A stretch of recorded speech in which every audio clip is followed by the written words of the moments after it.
Stay tuned for another episode of The Train Show.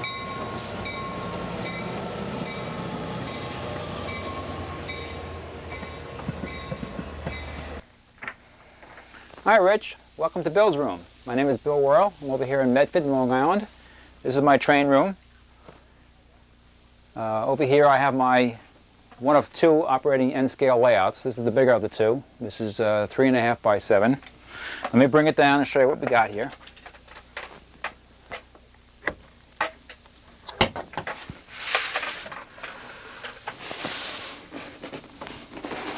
It's 3.5 by 7 feet. It's a fold-down design that comes down from the wall, and this is to save space.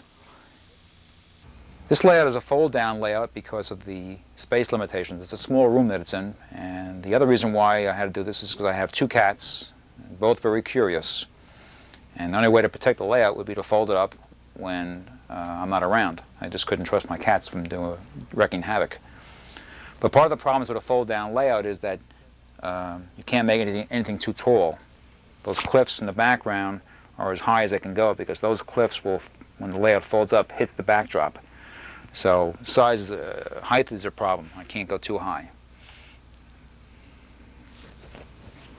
I have two loops here. There's an inside loop, this one right here, and there's an outside loop.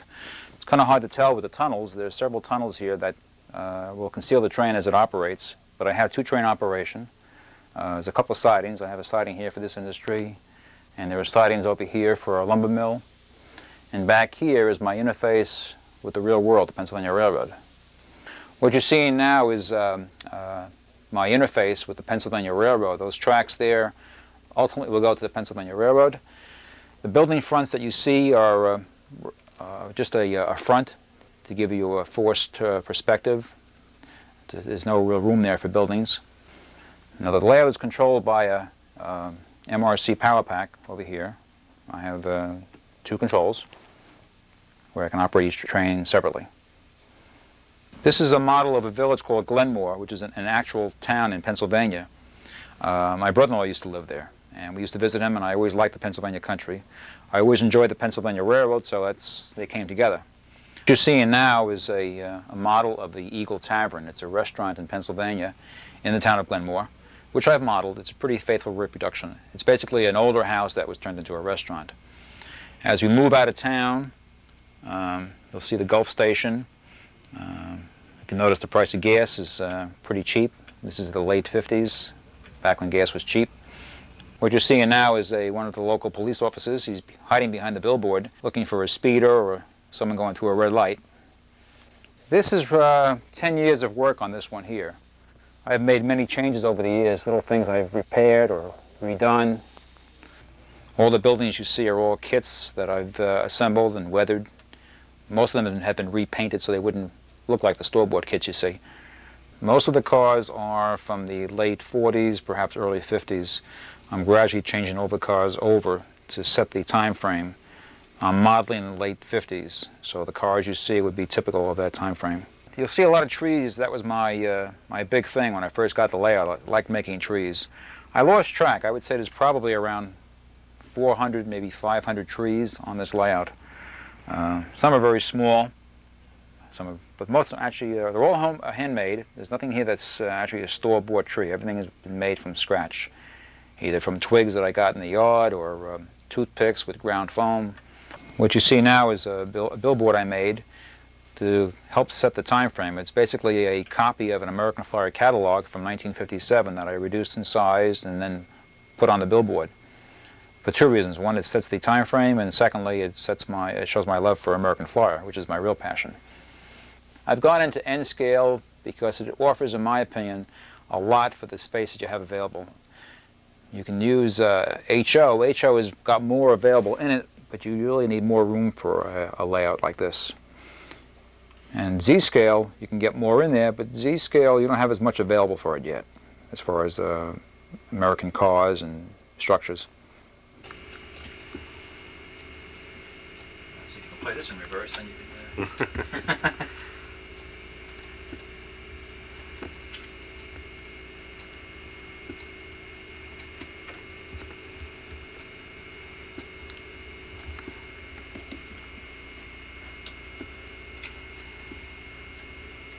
All right, we'll start the outside loop first. That's one over here. And that's the larger loop of the two. She goes under a major tunnel there where I actually could stop it and hide it for a while if I wanted to. Goes past the cliffs of Dover there. And now we're back. Just a simple loop. Right now you're looking at the windmill. That was a structure I built as a kit. I was trying to get it so I can glue it down like everything else, but it was too tall. So what I had to do was just build it and then lay it down like this when I would fold the layout up. And then when the layout was operational, I would stand it up like so. This road here I put in, you see how it gets smaller as it goes into the distance. So I've tried to create a forced perspective look. Those two automobiles in the road are actually Z-scale models, which are about 60% the size of N-scale. And the house is smaller also. This will force you to look like into the distance. Even though it's not that far in the distance, it looks like it is. All right, this is Marsh Creek going into Marsh Pond. This is an area that actually exists in Glenmore. To make the water, I used a product called I think it's called Envirotex. It's like an epoxy that you mix up and it dries. And as it's drying, you can give it a ripple effect with a tool of some kind. And you'll see the logs floating around. This is a typical scenario. This is a small log cabin down here. It's been there many years. Don't really know where it came from or who built it. Some of the local people use it sometimes when they go out camping. Wait, do I see a Volkswagen? Yeah, that's one of the local cabin, one of the local villages coming up there. Yeah, okay, point that. Probably going to be spending the night there at the cabin here. Around the pond, you'll see some people fishing there. They tell me the fishing is very good. I wouldn't know. It's kind of small to fish there, but I'll take their word for it. All right, what you're seeing now is a model of the Schuylkill lumber mill. It's a freelance project, doesn't really exist as such. The river behind it is the Schuylkill River. That's where they used to float the logs down. Now logs come in by truck. The railroad that's its major industry, is the lumber industry, where logs are brought in and cut down, the lumber is shipped out for other products. You can see the area has been cleared as they progress to make more land for storage of devices and stuff. You'll see stumps there that they cut down. This is the main industry for the railroad, where lumber is brought down and cut and sized and shipped out for other products. This layout here began life as a test track layout, and then it morphed into another layout all by itself. I've got a temporary piece of wood here just to support it. This is only 2 feet by 3 feet. What makes this layout unique is that it's got a split scene. You'll have a industrial scene on one side and a country scene on the other side. Actually, originally this layout was all country like this. Last year I decided to cut it in half and put this backdrop in so I would have a split scene layout with a countryside and an industrial side, just to give it a little character. What you're seeing now is the industrial side. The train goes through 2 different spots where we have buildings where the train goes through. Kind of like camouflages the fact that it's a tunnel.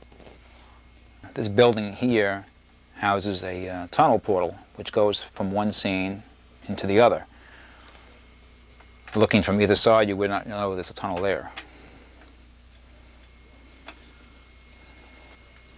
The large building to your left over here houses the power supply. You take the roof out and that exposes the controls. It's not too involved, it's a small layout. You only have 3 sidings, but it's enough for operation. I hope you enjoyed this segment of the train show. My name is Bill Worhle.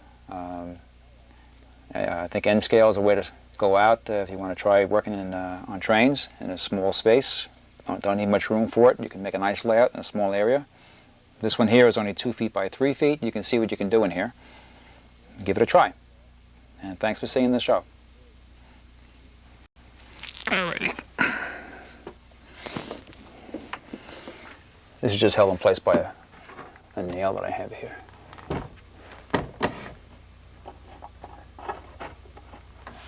And that's it.